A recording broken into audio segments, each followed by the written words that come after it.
प्राचीन समय की बात है। अजबगढ़ नामक राज्य में कुबेर सिंह नाम का एक राजा राज्य किया करता था। राजा का स्वभाव बहुत ही दयालु था।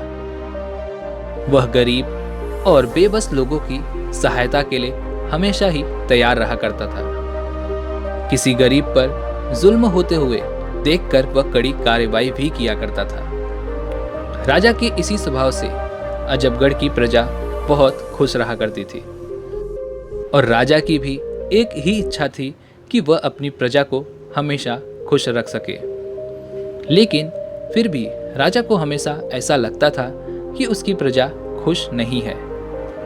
इसलिए अक्सर राजा प्रजा का हाल चाल जानने के लिए भेष बदलकर शहर में घूमा करता था और लोगों की राय जाना करता था। इसी तरह एक बार राजा घूमते घूमते शहर के बाहर जंगल की तरफ निकल गया। राजा के सभी साथी पीछे रह गए। वह एक जंगल में भटक गया।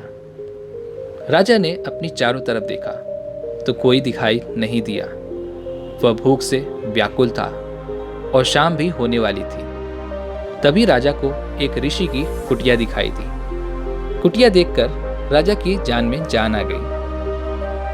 उसी समय राजा ने रात वहां रुकने का फैसला कर लिया। जब राजा ऋषि के आश्रम पर पहुंचा तो वहां पर एक ऋषि तपस्या में लीन थे और चारों तरफ बहुत ही सुंदर वातावरण था।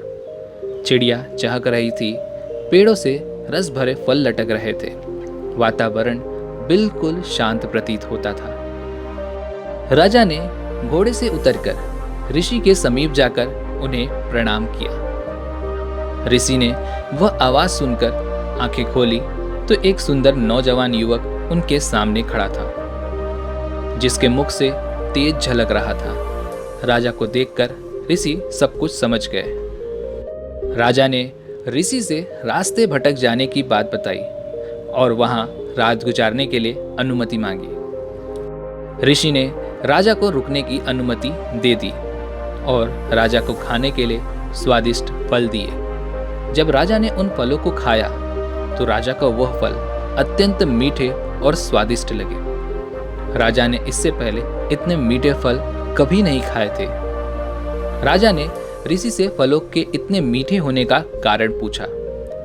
राजा की यह बात सुनकर ऋषि ने कहा, यहाँ का राजा बहुत दयालु है, न्याय प्रिय है।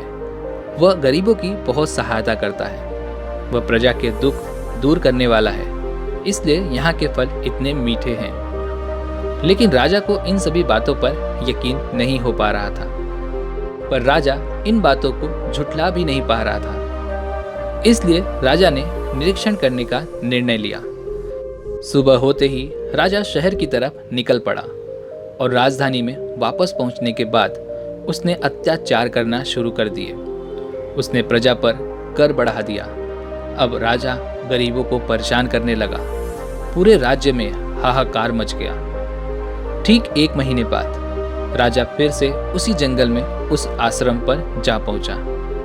जब राजा ने उस आश्रम को देखा तो वह भौंचक्का रह गया, क्योंकि जहां पर पेड़ हरे भरे थे वह सब पेड़ सूखे पड़े हुए थे। फलों में कीड़े लग गए थे। चिड़िया चीख रही थी। तभी घोड़े की आहट पाकर ऋषि अपनी कुटिया से बाहर आए और राजा को बिठाया।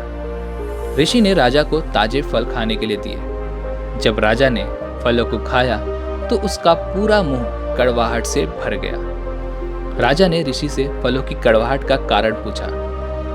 राजा की इस बात का जवाब देते हुए ऋषि ने कहा, अब यहाँ का राजा बदल गया है, जो प्रजा को दुखी करता है और प्रजा में कड़वाहट फैलाता है। इसलिए सभी फलों का स्वाद कड़वा हो गया है। यह सब देखकर राजा बहुत प्रभावित हुआ और ऋषि को प्रणाम कर वापस लौट गया। राजा ने अगले दिन से ही पहले जैसे राज्य को चलाना शुरू कर दिया। वह फिर से लोगों की सहायता करने लगा और उसके बदल जाने से फलों और प्राकृतिक में फिर से स्वाद आ गया और प्रजा फिर से सुखी रहने लगी। दोस्तों, इस कहानी से हमें ये सीख मिलती है कि कभी किसी की जिंदगी में कड़वाहट नहीं घोलनी चाहिए, अन्यथा उस कड़वाहट का जो असर है वो आपको आपकी निजी जीवन में भी देखने को मिलेगा। आपने वह कहावत तो सुनी ही होगी कि जो दूसरों के लिए गड्ढे खोदता है वह उसमें स्वयं जाकर गिर जाता है।